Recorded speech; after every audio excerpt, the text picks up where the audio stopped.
Well, hello, everybody. Thank you for joining us. Welcome to Meet Me in the Penthouse. This is Molly Croker and my sister, Amy Mosser.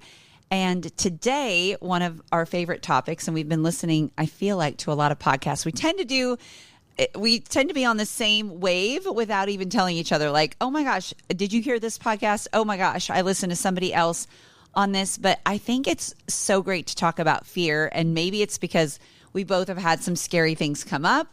I'm training for another race, another half Ironman. And let me just tell you, I don't love swimming in lakes, and I live on one, for Pete's sake. So fear has come up all the time for me. Fear is coming up for Amy in different ways, different areas of her life. But I read such a great email, and I loved this about fear. And I love this perspective of what people are actually evaluating. It's not the opportunity more, it's the risk, right? And that's all fear is it's a risk. Like, what is the risk for this? And honestly, it's a game you're never going to win, ever. You're never going to win it because there's no amount, I love this, there's no amount of thinking that can guarantee certainty. There's no amount of research that can guarantee success. I want to say that again. There's no amount of research that can guarantee success. And there's no amount of preparation that can remove disappointment. So all of those things to say, it's never going to be completely risk-free. It's always going to be fearful. And everything, and I love this, at some point, every meaningful thing in life requires faith before there's proof. And you've probably heard us on a lot of other podcasts talk about faith over fear, and you hear that a lot, but you're like, really, what does that mean? And here's the thing, you'll never have the proof. You'll never hear the proof.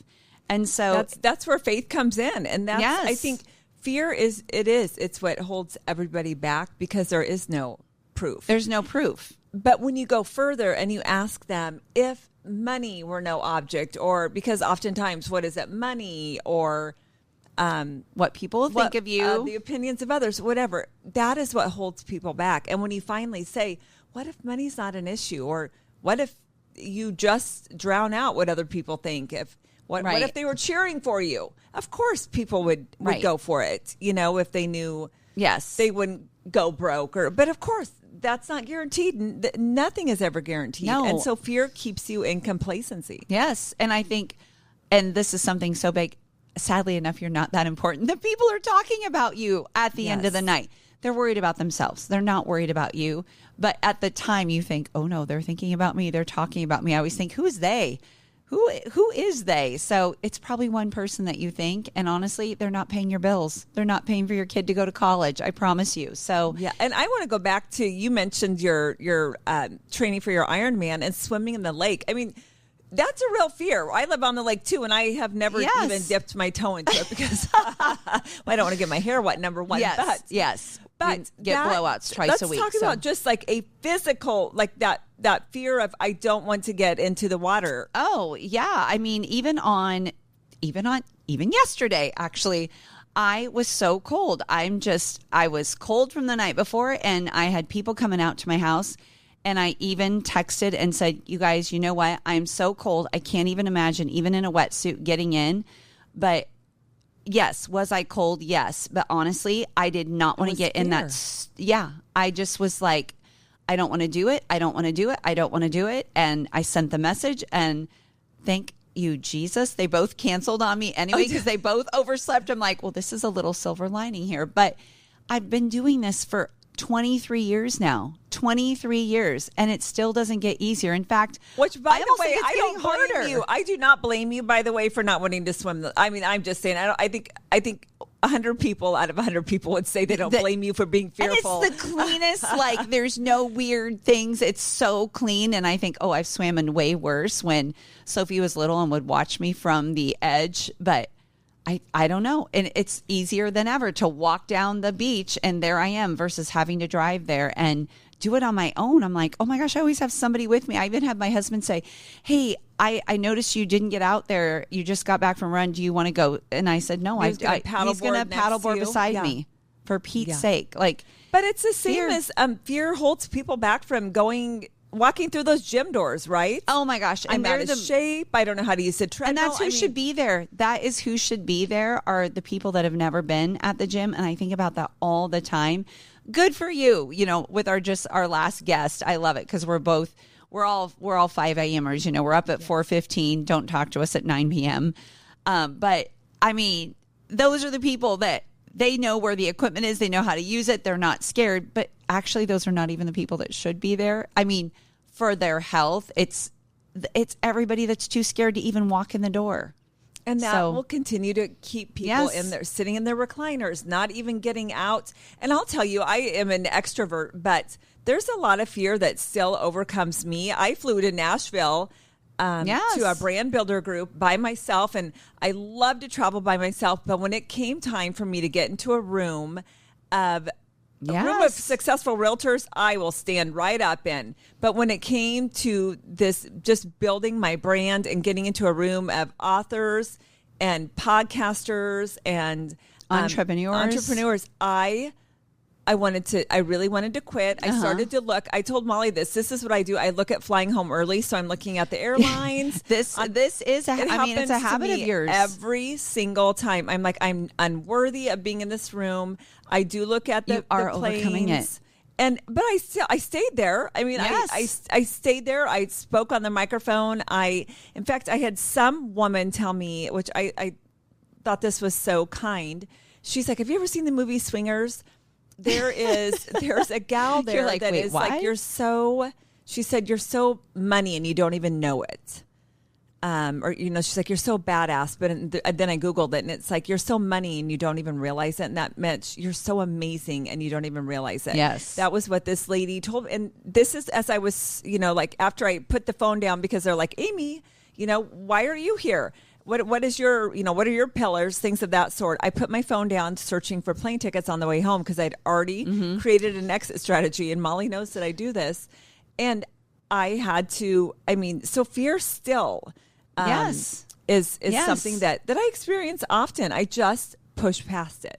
Oh, every day. I mean, whether it's as simple as a phone call, I have friends that are scared to even pick up the phone just to call, and I ordered pizza. Exactly. I mean, honestly, like, oh gosh, I'm so scared to do that. But even last week, I subbed in for a really high level tennis team, and I heard that they are not very nice. And I thought, am I going to show up and leave the courts crying? But nobody did ask me for my phone number afterwards. That means that they weren't impressed with me. They don't want to have me sub again. Or they didn't want you, or they were too impressed with you, and they're like, we don't want to. I was shaking in my boots before I walked up there. So honestly thinking, I hope something hits me. I hope I get struck down with some horrible illness. No, I just was scared. But you know what? It always works out better than you think. But you'll never know. You'll never know until you do it. So we want to at least give you we call them 3 pillars of just on fear, right? So fear isn't protecting you anymore. It's costing you. And you've heard us share that already. Amy would have missed out on the opportunity in Nashville had she come home early. And I will compliment you. And I was on a couple of podcasts. You were on a few podcasts. You got to become friends with some other people, and you have been doing this less and less and less, which is great. Now you're just you're not actually taking action, which is good. Yes. So you are pushing past the fear. But again, you won't ever know. It will. Most people focus on the fear of failure, but they never calculate the cost of inaction. And I think that's such a powerful thing to ask you is what is this inaction costing you? And go down that rabbit hole instead of it's so scary. Well, then what is the fear costing you of inaction, of staying exactly where you are? And is that okay? And I went to do to help a gal. We're getting ready to list her house. And I had been over there like 3 weeks ago, kind of giving her that list of what to do and how we'll stage it. She wanted me to come back, and I went back there again. And it looked the exact same. She hadn't done anything. And she's like, I am so overwhelmed. Fear, right? Mm-hmm. I'm so fearful of this next move. They're moving to an unknown state. They're just really taking a leap of faith that she's so fearful of what's next that she hasn't taken any action. And it was lovely. She kind of owned it herself. Like, oh my gosh, I'm just so overwhelmed. And I said, that can happen. But once you get started, once you get past the fear, you're going to be like, oh my gosh, as I moved to New Mexico to this beautiful new home. But, even in the smallest ways, getting your house ready to sell, putting your house on the market, changing jobs, right? Putting your resume out there for perhaps a new job. And fear will look like overwhelm. It'll look like anxiety. You'll see those two connected. And I know I've even shared this with my daughter. I'm like, those two things, fear and anxiety, feel the same. They feel the same. And so let's label it something different. Let's label it excitement. So whether it's overwhelm, whether it's anxiety, whether it's, it scares me, that's all fear. And so we know fear is false evidence appearing real. It doesn't even happen. Right. Anxiety is, anticipating something that hasn't even happened yet. It's the future. Yet. Right. Yes. Right. And so it's like, well, what if? And it's like, well, what if it works out better? And we've done that on a podcast. What if it works out better than what you thought? What if it does? Because what is this opportunity costing you of you not moving forward? And also ask yourself the question of, okay, in 5 years from now, I don't take action on this. And I love this. Maybe it's a property or, for us, when both of us chose to purchase homes or townhouses, homes for our kids when they went to college. Had we not done that, they would not be able to roll into what they have today. And so what is that fear costing you in 5 years? In 5 years, like really sit down and think about these. So, okay, pillar number 2. Pillar number 2 is confidence comes from evidence, not thinking. So that is where you decide that there is no evidence and you step out in confidence. Confidence. And it can be delusional confidence. We've talked about that. Stepping out in delusional confidence and knowing, for me, one of the things I think of when fear overcomes me is God has always gotten me. He's never let me down. He has never let me down. He's not going to let me down yet. And I have never failed. Of course, I failed, but I don't even look at it as failure. So I won't fail. The failure is not an option. If I think about taking a risk of, an investment or investing in a coach, I have never, it's been the best thing I've ever done. Am I fearful of having 10, 20, 30 grand leave my account to invest in a coach? Yes. But it has impacted my life tenfold from the time I have invested in myself. And that's always so fearful because it is something that not a lot of people get and not a lot of people do. Right, right. But if you look around, and we've talked about this on a podcast, you're the average of the 5 people you hang out with. And so when you look at the women that are showing up in life, they are winning, they are successful. Remember, that's whatever you determine is success.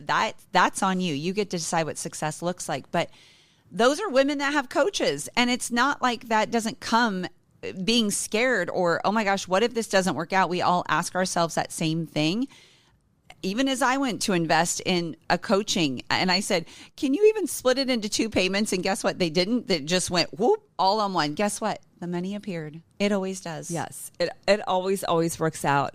And so your confidence isn't fed by researching. Your confidence, again, we talk about this, goes back to our journal that has come out. She knows. It goes back to just trusting your knowing. For us, it's getting quiet, listening to, your intuition will tell you. Yes. When you have to slow down though and be by yourself. It's not forever, but just even 5 minutes. Yes. Yes. So you do have time to listen to that inner knowing, that inner voice. And to help you rationalize through the fear. There are no fish in the lake that are going to. There is, Jaws is not there. The Loch Ness Monster is not there. At Sandy Point. For me, I am not going to, I am worthy. There are people are not thinking, what's this woman from Nebraska, doing with her business plan? The fear is what is just, it doesn't even happen. It's not even real. It's the overthinking. the overthinking. And how many of us do that? Me at 3 a.m, right? Yes. Thank you, Jesus. I don't have that 3 issue. a.m. overthinking, but I know there's a lot of you that do. There are. And I'm not one of them, but you do have a small tribe of women that are right there overthinking at 3 a.m. So I'm glad I'm not there. But I love this last pillar. Fear and expansion always travel together.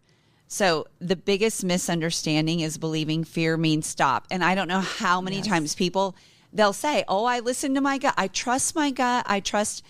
Well, how do you, honestly, fear told you to stop? Like, I saw this sign, I'm trying to think of something funny other than what my mother-in-law said of a big old heron pooped on her jet ski. And she's like, I took that as a sign I should turn around and not go out into the water. And I'm like, was that really a sign? I don't think it was. That was one that came to mind. People think of signs is when something isn't moving as quickly. So God has placed a dream in your heart. For us, it's building this massive community of women.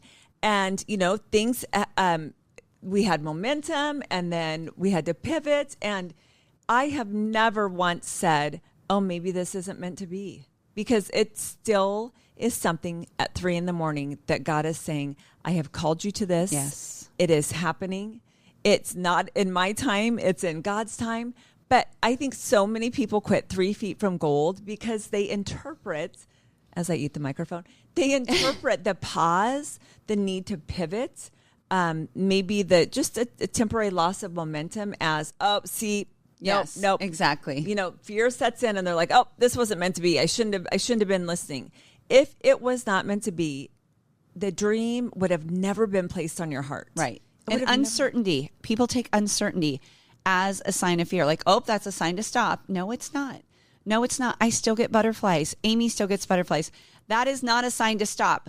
I always say if I keep showing up at a race and I don't have butterflies at this point in my career, I am an average mom, an average athlete who just loves doing this.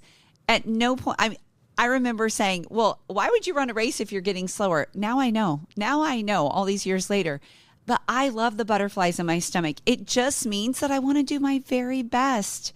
And guess what? And I say this all the time on my social media is every time you push past fear, it's like a check mark for confidence. It's another check, it's like, There's a little more confidence, sister. There's a little more confidence, sister. I know you made that phone call. There's a little more confidence. And so I love that about that last pillar of just fear and expansion always travel together. It doesn't matter whether it's a promotion, a business, a race, a stage, a relationship, they go together.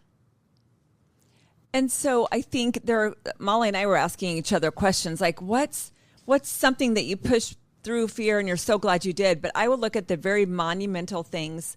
Many of mine have to do with businesses and with a financial success, with my son's healing, with trusting my intuition on relationships, right? As I built a real estate team on just trusting my intuition and not letting fear consume me that I maybe didn't align with someone that wasn't it. So I really think that pushing through fear has been just the whole reason for my success, and I have been blessed.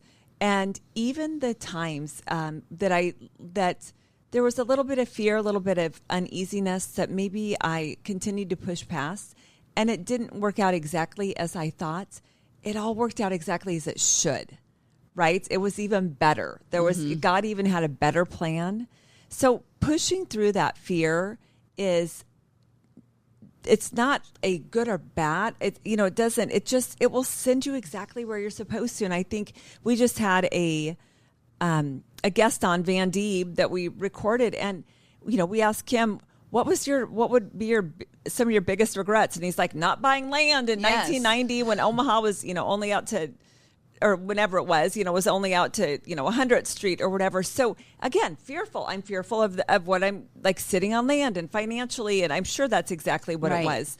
Right. And how many times do we do that? And then you think, oh, if I would have known what I know now, I would have done it. Right. I mean, of course, hindsight's 20/20. Yes.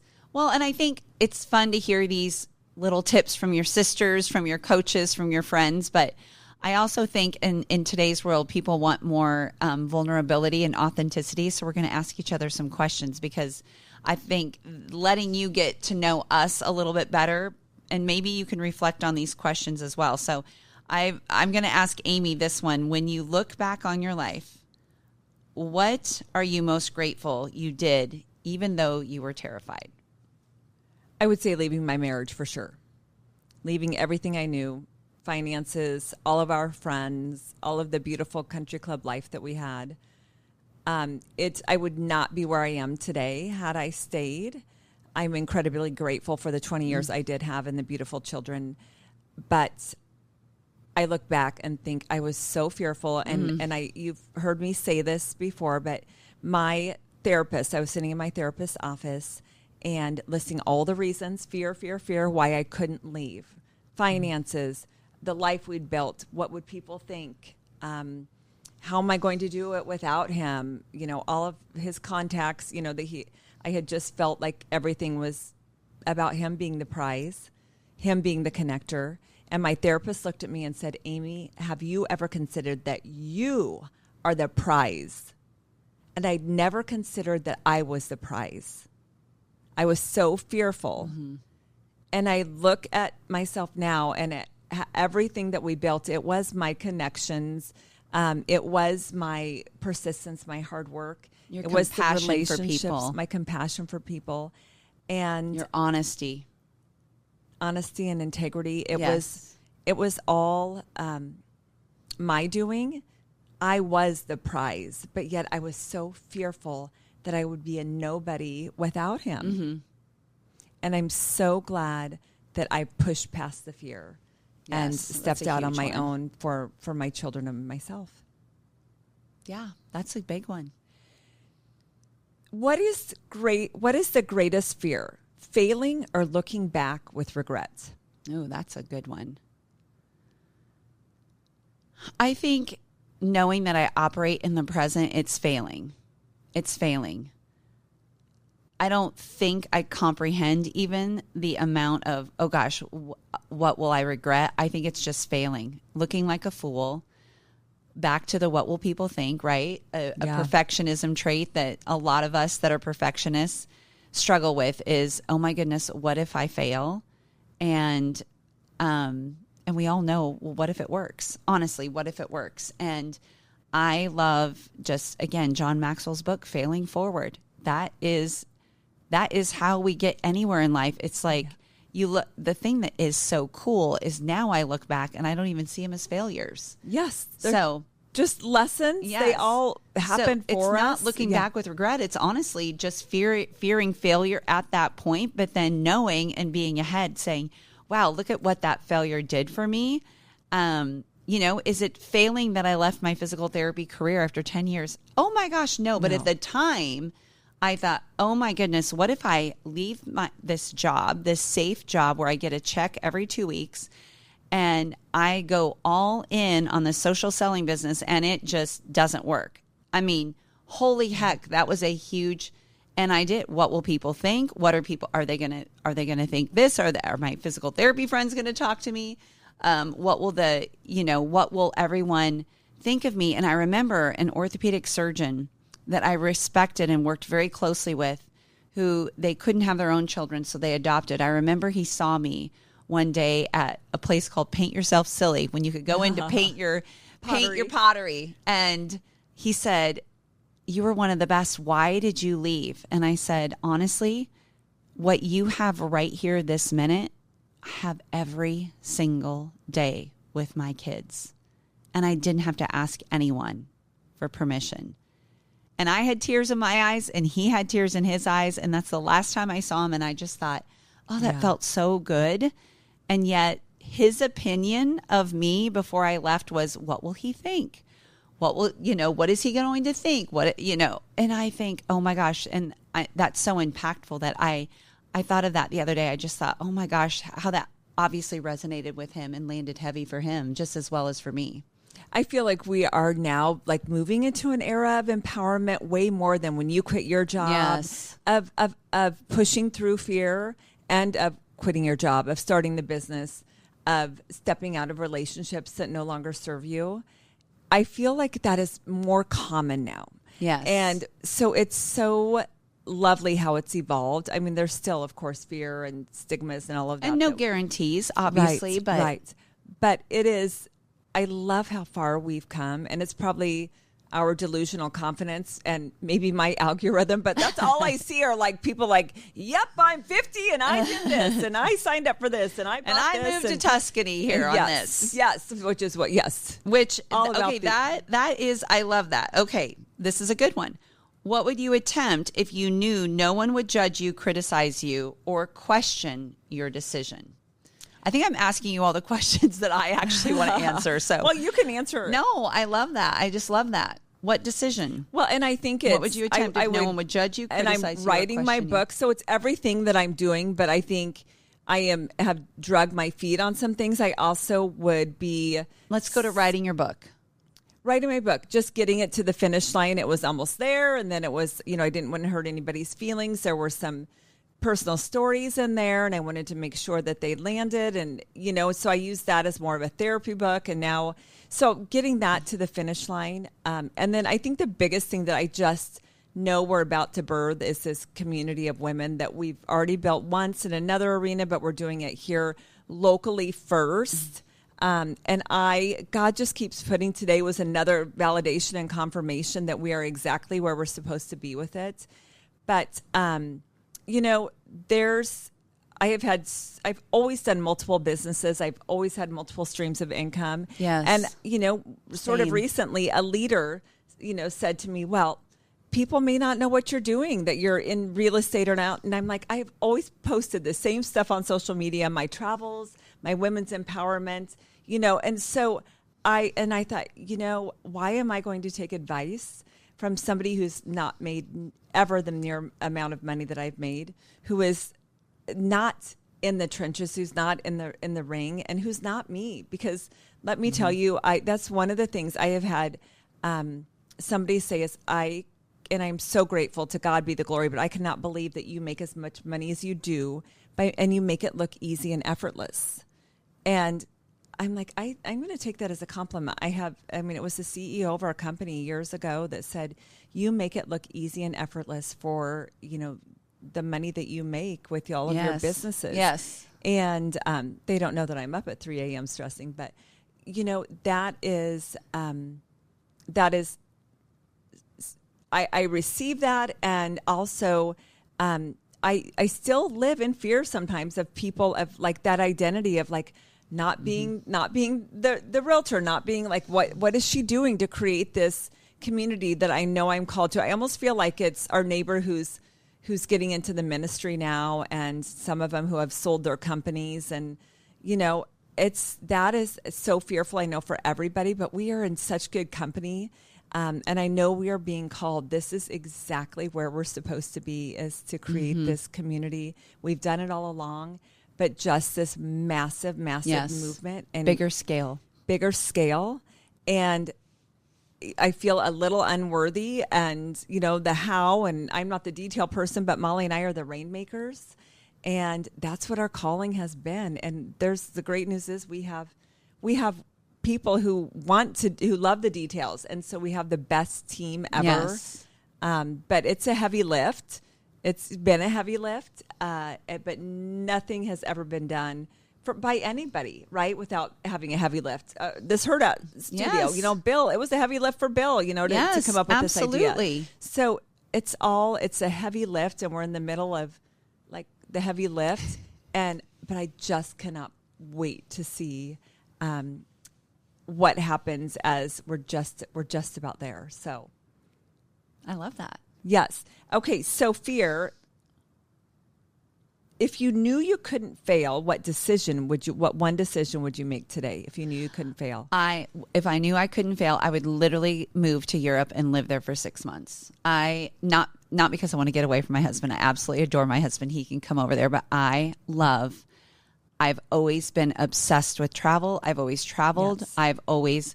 I love the exchange students. We've hosted them. I loved them in high school. I love travel. I love different languages. I love learning different things about people. And honestly, I love the slower pace.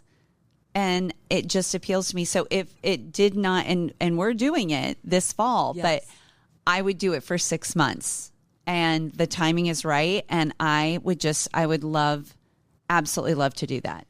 Molly keeps saying that she's like, I need to get you over there and traveling with me before you have grandkids because yes, because then I'm going to lose her she to keeps a saying, baby. I'm like, lose me to a baby.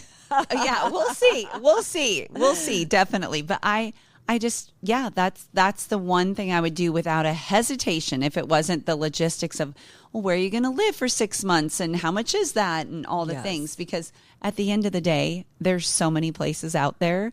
And so if you have a hookup, you just let me know. Yes.